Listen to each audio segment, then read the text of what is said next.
picture for us of what a student who is struggling in the grips of poverty, what's that look like? Well, for me, when you have a kid come into your classroom and you see that sparkle in their eye, you see hope, you see passion, you see a future, you see dreamers, you see, students who want to excel. A lot of the children that I deal with at all alternative education, just that glimmer's not there, and you have to try to find some way to not only light it, but once you try to light it, keep it going, because unfortunately, in a lot of situations at the end of the school day, I have to send them home, and I can't keep them there all day, and it's just that side of it's they're just you hate to see a kid at such a young age come in and already be defeated before you even start. On my level, kindergarten through 4th grade, that's pretty much my experience, and 6th grade, that's my experience. These are children who often are dirty, sometimes not.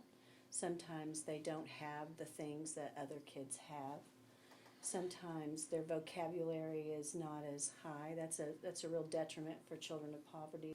It's not just a lack of one resource when you get in there, it's a lack of several. And so it just continues to grow and grow and grow.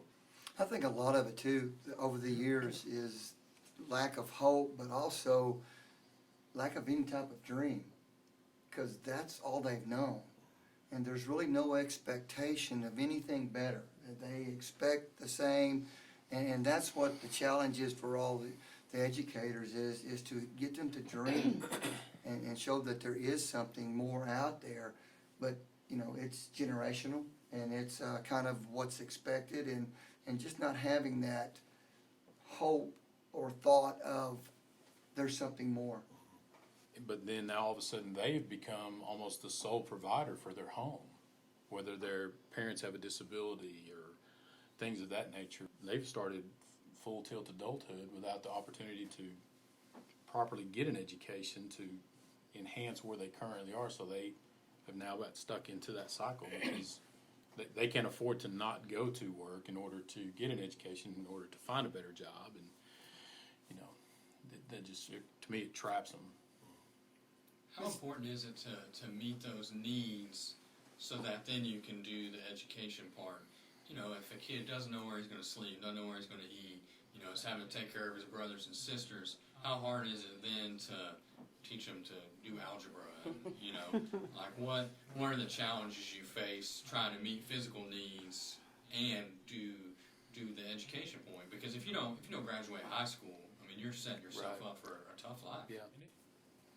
But what you hit on is very important, because until you meet the needs of the kids, they're not going to learn. Right. And it's very hard if a child comes and they're hungry and everybody else is getting to work and they're thinking, well, what's happening at home? Where am I going to sleep?